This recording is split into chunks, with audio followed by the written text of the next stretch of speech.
لا حول ولا قوة إلا بالله العلي العظيم أعوذ بالله من الشيطان اللعين الرجيم بسم الله الرحمن الرحيم الحمد لله والصلاة والسلام على رسول الله وعلى آل الله لا سيما بقية الله ولعنة الله على أعدائهم أعداء الله من يومنا هذا إلى لقاء الله أما بعد فقد قالت فاطمة الزهراء سلام الله عليها وطاعتنا نظاما للملة وإمامتنا أمانا من الفرقة۔ عزیزو، وقت ختم ہو چکا ہے، 7 سے 9 تک کا ٹائم تھا، کسی مفصل گفتگو کی گنجائش نہیں رہ گئی ہے، اگرچہ دو موضوع میرے سپرد ہے، لیکن میں انشاءاللہ 5 سے 10 منٹ میں اپنی گفتگو کو ختم کر دوں گا۔ صدیقہ طاہرہ سلام اللہ علیہا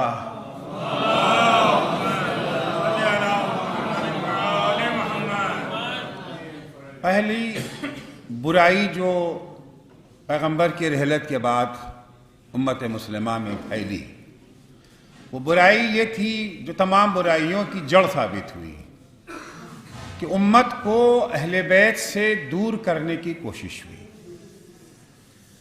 کیونکہ امت کی تربیت کے لیے پروردگار نے 2 چیزیں فراہم کی تھیں، ایک قرآن، ایک اہل بیت، ایک روڈ میپ، ایک رول ماڈل۔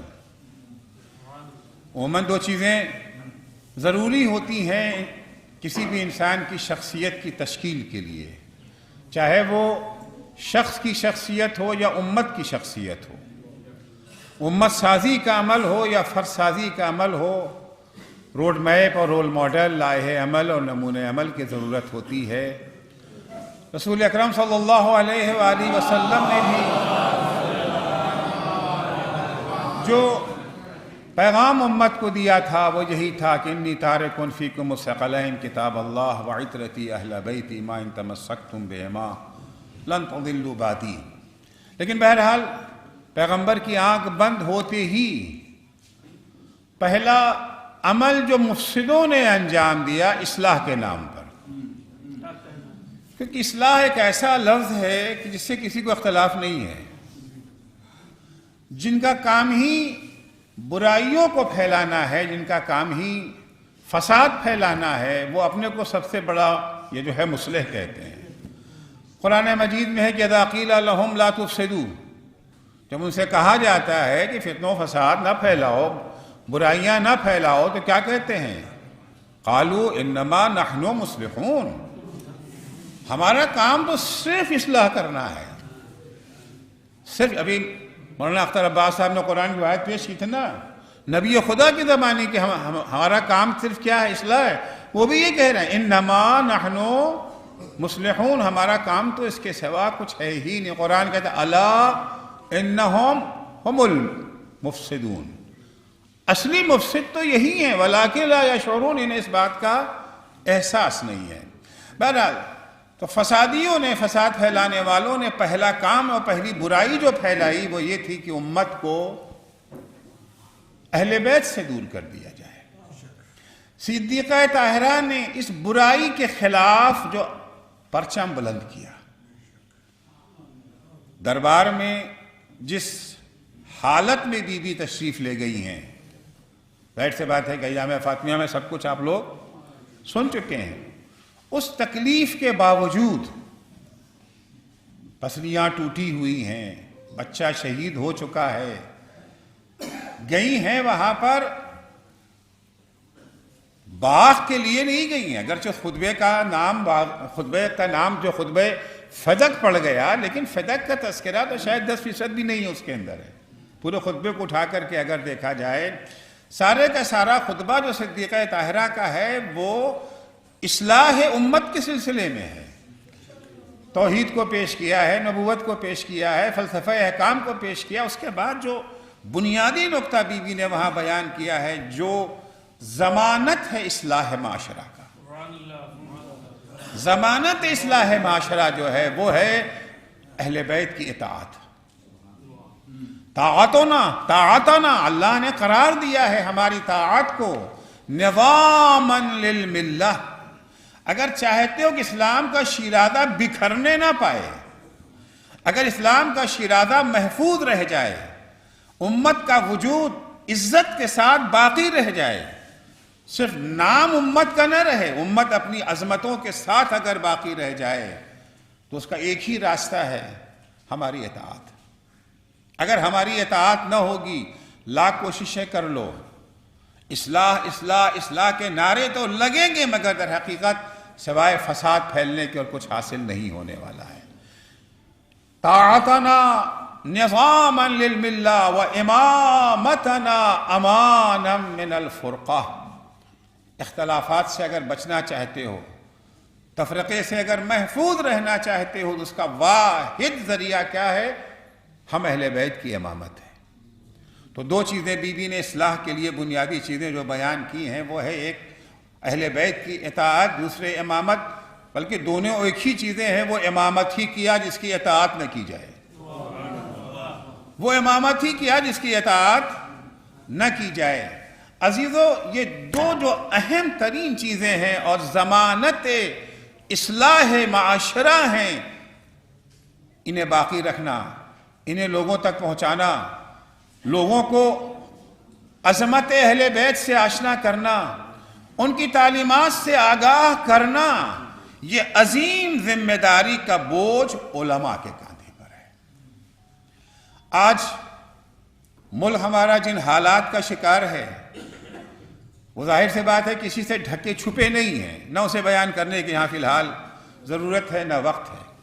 جن حالات سے ہم یہ جو ہے گزر رہے ہیں، اگر ان حالات میں ہمیں سر اٹھا کے جینا ہے، عزت کی زندگی اگر ہمیں یہ جو ہے بسر کرنا ہے، ایک ہی راستہ ہے، در اہل بیت پر واپسی، اور در اہل بیت تک پہنچانے کی ذمہ داری علماء کے کاندھے پر ہے۔ آج اگر ہمارے سماج میں، ہمارے معاشرے میں، ہماری قوم میں اصلاح کا عمل آگے بڑھ سکتا ہے، تو علماء کے تعاون کے بغیر ممکن نہیں ہے۔ الحمدللہ ہمارے سماج اور ہمارے معاشرے میں گئے گزرے زمانے میں بھی ابھی بھی علماء کی قدر و قیمت موجود ہے۔ آج بھی اگر عوام میدان میں آنے کو تیار ہوتے ہیں تو علماء ہی کی آواز پر آتے ہیں۔ اس سے علماء کی ذمہ داری مزید بڑھ جاتی ہے۔ خدا کا شکر ہے کہ علماء انفرادی طور پر یہ جو ہے مصروف عمل ہیں۔ ہر شہر میں آپ دیکھتے ہی رہتے ہیں نمونے، ہر شہر میں اپنے اپنے امکانات بھر، اپنے اپنے وسائل کے بقدر وہ کوششوں میں مصروف رہتے ہیں، لیکن بہت سارے کام وہ ہیں جو انفرادی عمل سے انجام نہیں پا سکتے ہیں۔ یہ اسی وقت ممکن ہے جب سارے علماء ایک پلیٹ فارم پہ جمع ہوں۔ ظاہر سی بات ہے کہ ہر عالم کی اپنی ایک فکر ہے، اپنا ایک خیال ہے۔ اسلام میں فکر کو آزادی حاصل ہے، اور جب انسان سوچے گا تو سوچنے کے نتیجے میں سب کی رائے ایک جیسی ہو جائے، یہ ممکن نہیں ہے۔ اختلاف آراء تو ہوں گے، نظریات میں اختلاف ہو سکتے ہیں، حتیٰ ضروری نہیں کہ یہ اختلاف آراء کسی خودخواہی کی بنیاد پر ہوں، نہیں، پورے اخلاص کے ساتھ، خلوص دل سے انہوں نے سوچا، غور و فکر کیا کہ کس طریقے سے امت کو کامیابی دلائی جا سکتی ہے۔ ضروری نہیں ہے کہ سب ایک ہی نتیجے پر پہنچ جائیں۔ ممکن ہے کہ اختر عباس جون صاحب کی فکر اور ہو، مولانا یہ جو ہے وہ جواد حیدر صاحب کی فکر اور ہو۔ ہر عالم اپنی اپنی فکر رکھ سکتا ہے، لیکن ہر عالم اپنی اپنی فکر رکھتے ہوئے اپنی جگہ کے اوپر جمع رہے کہ ہمیں تو کام ایسے ہی کرنا ہے، تو ظاہر سی بات ہے گاڑی آگے نہیں بڑھ سکتی ہے۔ شیعہ علماء اسمبلی کی تشکیل جو ہوئی وہ اسی مقصد کے تحت ہوئی، نام بھی سوچ سمجھ کے رکھا گیا، شیعہ علماء اسمبلی۔ آپ سب حضرات جانتے ہیں کہ اسمبلی وہ جگہ ہوتی ہے جہاں مختلف خیال کے لوگ اکٹھا ہوتے ہیں، ان کے درمیان ایک چیز کامن تو ہوتی ہے، مشترک اگر کچھ نہ ہو تو ظاہر سے بات اکٹھا تو ہوئیں گی نہیں، کچھ نہ کچھ چیزیں تو کامن تو ہوتی ہیں۔ مثال کے طور پر یو پی کی اسمبلی ہے، یو پی اسمبلی میں کانگریس بھی ہے، بی جے پی بھی ہے، بی ایس پی بھی ہے، سپا بھی ہے، کمیونسٹ پارٹی بھی ہے، ان سب کے خیالات الگ الگ ہیں، ایک چیز کامن ہے، وہ ہے بھارت۔ ان سب کے درمیان ایک چیز کامن ہے، اس کا نام ہے بھارت۔ علماء کرام ان کے خیالات الگ الگ ہو سکتے ہیں، بہت سارے مسائل ہیں، کسی کی نگاہ میں جو ہے وہ جناب قاسم کی شادی اہم ہے، کسی کی نگاہ میں نہیں، وہ شادی ہے ہی نہیں، کوئی جو ہے وہ قما زنی کو عین عبادت سمجھتا ہے، کچھ کی نگاہ میں قما زنی جو ہے وہ جائز نہیں ہے، حرام ہے۔ فکریں الگ الگ ہو سکتی ہیں، خیالات الگ، مگر ان سب میں ایک چیز کامن ہے، وہ ہے شیعہ ہونا، وہ ہے محب اہل بیت ہونا۔ جب وہ مختلف خیالات رکھتے ہوئے ایک اسمبلی میں اکٹھا ہو سکتے ہیں تو ہم کیوں نہیں اکٹھا ہو سکتے ہیں؟ ایک عالم کی فکر کو دیکھ کے آپ یہ نہ سمجھے کہ اسمبلی کی فکر یہ ہے، نہیں، اسمبلی کی ممکن ہے کہ ایک عالم کی اپنی ایک فکر ہے اور وہ پورے خلوص سے اپنی بات رکھ رہا ہے، کوئی اس کی نیت میں کھوٹ بھی نہیں ہے، مگر ہمارا اس سے اختلاف ہے، اختلاف فکر ہے۔ ایک ہو جاتا ہے نزاع، ایک اختلاف فکر ہے، تو اختلاف فکر ہو سکتا ہے۔ یہ اسمبلی تشکیل یہ دی گئی کہ جتنے بھی افکار و خیالات ہیں ایک پلیٹ فارم پہ سب کو اکٹھا کیا جائے، تاکہ وہ مسائل جو مشترکہ ہیں، جو کامن مسائل ہیں، اس میں ہم مل جل کر کے قدم اٹھائیں۔ ہر عالم اگر اپنی اپنی جگہ کے اوپر کام کرنا چاہتا ہے تو ظاہر سے بات ہے اس کی آواز میں وہ طاقت پیدا نہ ہوگی۔ 4 آدمی ان کے ساتھ ہیں، 4 آدمی ان کے ساتھ ہیں، 100 آدمی کسی کے ساتھ کم، کسی کے ساتھ زیادہ، لیکن سب کسی کے ساتھ نہیں ہے۔ حقیقت تو یہی ہے نا، سب کسی کے ساتھ نہیں ہے، کچھ ان کے ساتھ ہیں، کچھ ان کے ساتھ، کسی کے ساتھ زیادہ ہے، کسی کے ساتھ کم ہے، لیکن یہ سب اگر اکٹھا کر دیے جائیں تو جو طاقت بنے گی اس کا مقابلہ کرنا لوگوں کے لیے آسان پھر نہ ہوگا۔ دیکھیے، ہاتھ میں 5 انگلیاں ہیں، 5 انگلیاں ایک جیسی نہیں ہیں، سب کے اپنے اپنے یہ جو ہے مفاخر بھی ہیں، سب کے اپنے اپنے امتیازات بھی ہیں، ہر ایک کو بہرحال یہ جو ہے فخر ہوتا ہے کہ صاحب اس کو بھی بہت فخر ہے، اسے فخر ہے کہ ہم بہت کام کے ہیں، جو کام ہم کر سکتے ہیں وہ کوئی نہیں کر سکتا، گریبان کھلا رہ جائے گا اگر ہم نہ ہوں۔ یہ ساری انگلیاں ملا لیجئے، بٹن بند نہیں ہوگا اس کے بغیر۔ اس کو بھی بہت فخر ہے، ہم کلمے کی انگلی ہیں۔ جب بھی کہا جاتا ہے اللہ تو بچہ کیا کہتا ہے؟ ایک یہی انگلی اٹھتی ہے نا، یہ کوئی کم فخر کی بات تو نہیں ہے۔ اسے بڑا فخر ہے کہ ہم سب سے بڑے ہیں، ہم سب سے بڑے ہیں۔ اسے بھی فخر ہے کہ انگوٹھی سجتی ہے تو ہمارے یہاں، اور ان کو یہ ہے کہ ہم تو سب سے چھوٹے بھائی بہن کا جو مقام ہوتا ہے۔ یہ سب کے ساتھ اپنے اپنے مفاخر ہیں، اپنی اپنی باتوں کو سب کو فخر ہے، لیکن اگر یہ اپنی اپنی جگہ پر اڑے رہیں، ایک دوسرے سے نہ ملیں، ایک دوسرے کے قریب نہ آئیں، نتیجہ کیا ہوگا؟ دشمن کے مقابلے میں جب جائیں گے سب ٹوٹ جائیں گے۔ لیکن جب یہ اپنے اپنے مفاخر کو بھلا کر کے گلے مل جاتے ہیں، اب یہ وہ مکہ بن جاتا ہے جو دشمن کے جبڑے کو توڑ دیتا ہے۔ اسی نظریے کے ساتھ یہ شیعہ علماء اسمبلی وجود میں آئی۔ شیعہ علماء اسمبلی البتہ بڑے خطرناک حالات میں وجود میں آئی۔ آپ سب کو یاد ہوگا وہ سی اے اے کا مارکہ، این آر سی اور سی اے کے جو حالات پیدا ہوئے تھے، قوم میں ایک عجیب سی کیفیت اور علماء کی طرف سے خاموشی، سکوت۔ کچھ علماء اس لیے خاموش تھے کہ بھائی ہم لوگ چونکہ سیاست کے میدان میں تو ہیں ہی نہیں، اب جو صاحب ہیں وہ آگے بڑھیں گے، وہ اپنا کریں گے، وہ دیکھیں گے، ہم اگر کچھ ضرورت پڑی تو ہم لوگ ان کے پیچھے پیچھے آ جائیں گے۔ لیکن جو لوگ ہمیشہ میدان میں ہوا کرتے تھے ان کی طرف سے بالکل سناٹا، نہ صرف یہ کہ خاموشی، سناٹا، بلکہ بعض اوقات منفی موقف۔ اسے سوچتے ہوئے بہرحال چند افراد آپس میں ملے جلے، دہلی میں یہ جو ہے میٹنگ ہوئی، میٹنگ ہونے کے بعد طے پایا کہ نہیں بھائی یہ تو خاموشی صحیح نہیں ہے۔ اب ٹھیک ہے، اگر وہ ان کی کوئی مصلحت ہے، کسی پر انگلی اٹھانا بھی مقصود نہیں ہے، وہ اپنی مصلحت کو بہتر سمجھتے ہیں، لیکن اب اگر وہ خاموش ہیں تو ہمارے لیے خاموشی کا جواز نہیں بنتا۔ ان حالات میں پھر اس شیعہ علماء اسمبلی کی تشکیل پائی، اور یہ تھا کہ ایسی جماعت ہو جو پابند آئین ہو اور کسی ایک کی اجارہ داری نہ ہو اس کے اوپر۔ تو باقاعدہ اس کا یہ جو ہے دستور العمل بنا، یہ جو ہے رجسٹریشن اس کا ہوا، اور ہر عمل جمہوری انداز میں انجام پا رہا ہے۔ شیعہ علماء اسمبلی میں اختصار کے ساتھ ڈھانچہ 4 ستون ہیں اس کے، ایک ہے مجلس عام، ایک ہے مجلس خاص، ایک ہے مجلس قیادت، اور ایک ہے مجلس احتساب۔ 4 ستون ہیں اس کے۔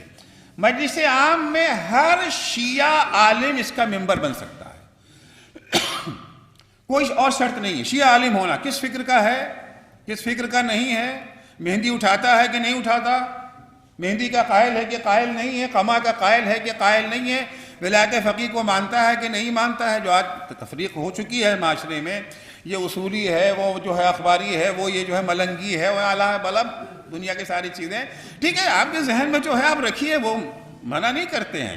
ہاں، بیٹھ کر کے علمی گفتگو کی جا سکتی ہے، علمی گفتگو کی جا سکتی، اسی اسمبلی کی یہ جو ہے انڈر میں بیٹھ کر کے ایک علمی گفتگو کی جا سکتی، ہو سکتا ہے گفتگو کے بعد آپ کی فکر کو ہم مان لیں، ہو سکتا ہے کہ آپ ہماری فکر کو مان لیں، لیکن اس کو عوام میں جو ہے وہ لانا قطعاً مناسب نہیں ہے۔ مجلس عام میں ہر شیعہ عالم، عموماً لوگوں کو بھڑکانے کے لیے کہا جاتا ہے تو خاص فکر کے لوگ اکٹھا، ایسا کچھ نہیں ہے، ایسا کچھ نہیں ہے۔ بعض دفعہ یہ شوشہ چھوڑا جاتا ہے کہ یہ فلاں عالم کے لوگ ہیں، نہیں، ایسا کچھ نہیں ہے۔ اس اسمبلی کے اندر اس عالم کے حامی بھی موجود ہیں، اس عالم کے مخالف بھی موجود ہیں، دونوں موجود ہیں۔ میں نے عرض کیا کہ یہ اسمبلی ہے نا، کوئی کسی ایک خاص انجمن نہیں ہے، یہ کہ اسمبلی سب لوگ موجود ہیں اس کے اندر، تو ہر شیعہ عالم اس کا ممبر بن سکتا، سب کے لیے دروازہ کھلا ہوا ہے، کسی کے لیے دروازہ بند، بس شرط کیا ہے، شیعہ عالم، شیعہ عالم ہونا شرط ہے۔ دوسری چیز جو بنی وہ مجلس خاص ہے۔ مجلس خاص کو یہی مجلس عام چنے گی، جو بھی مجلس عام کا ممبر بن گیا ہے اس کو یہ حق ہے انتخابات میں حصہ لینے کا۔ مجلس خاص کی مدت ہے 3 برس، 3 برس کے لیے افراد مجلس خاص کے لیے چنے جائیں گے۔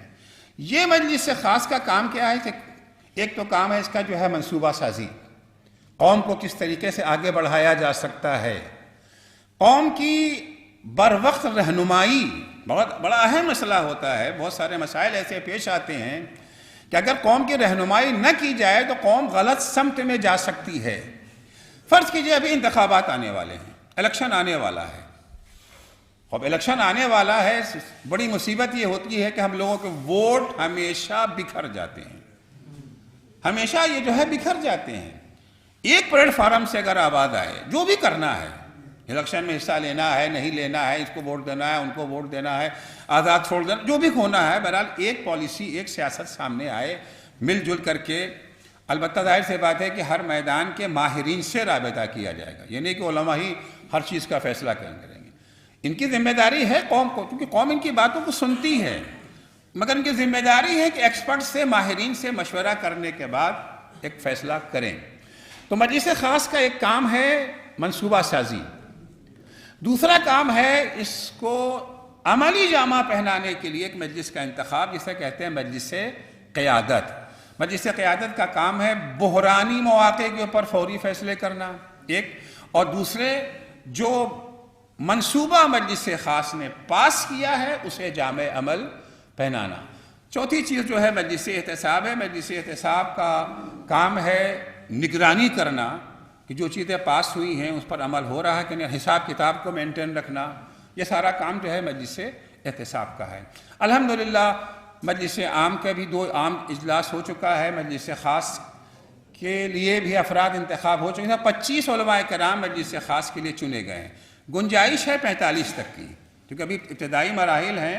25 علماء کرام مجلس خاص میں موجود ہیں، ان 25 نے 5 افراد کو مجلس قیادت کے عنوان سے انتخاب کر لیا۔ آج بھی یہاں پر الہ آباد میں مجلس خاص کا جلسہ تھا، چونکہ ہر 3 مہینے میں ایک مرتبہ آف لائن جلسہ ہوتا ہے۔ اب کورونا کے بعد سے 2 جلسے ہونے لگے نا، آن لائن اور آف لائن، اور ہر ہفتے آن لائن جلسہ ہوتا رہتا ہے، اور 3 مہینے میں ایک مرتبہ کہ آج یہاں کے اوپر الہ آباد میں انوار العلوم میں اس کا اجلاس تھا۔ تو بہرحال یہ جو اسمبلی تشکیل پائی، میں وقت جتنا نہیں لینا چاہتا تھا لے چکا ہوں، ختم کر رہا ہوں، کہ ایک ایسے علماء کی جماعت جس کی خصوصیت یہ ہے کہ سب اس میں ہیں، سب کو شامل کرنے کی دعوت عام دی گئی ہے۔ تقریباً 500 سے اوپر علماء اس سے جڑ چکے ہیں ابھی تک۔ اس کا اجلاس عام انشاءاللہ 5 مارچ کو دہلی میں ہو رہا ہے، کیونکہ سال میں ایک اجلاس عام ہونا ضروری ہوتا ہے، 3 مہینے میں ایک اجلاس ہے آف لائن جو ہے مجلس خاص کا ہوتا ہے۔ 5 مارچ کو انشاءاللہ دہلی میں مجلس عام کا اجلاس ہونے جا رہا ہے۔ جتنے بھی علماء کرام ہیں سب اس میں آ سکتے ہیں، کوئی محدودیت نہیں ہے، اور کسی ایک فکر کی نمائندہ یہ اسمبلی نہیں ہے، ہر فکر والے اس میں اکٹھا ہو سکتے۔ شاید یہ کام پہلی مرتبہ ہندوستان میں ہوا ہے، ورنہ جتنی بھی جماعتیں بنتی تھیں وہ کسی خاص فکر والوں کے ساتھ ہی ہوا کرتی تھیں۔ بس خداوند متعال سے دعا ہے کہ خدا ہم لوگوں کو توفیق عنایت فرمائے کہ خلوص نیت کے ساتھ اس قافلے کو آگے بڑھایا جا سکے۔ اگر آپ لوگ چاہیں گے اس کا دستور عمل وغیرہ دیکھنا تو سب بھی آپ لوگوں کو فراہم کیا جا سکتا ہے۔ والسلام علیکم ورحمۃ اللہ وبرکاتہ۔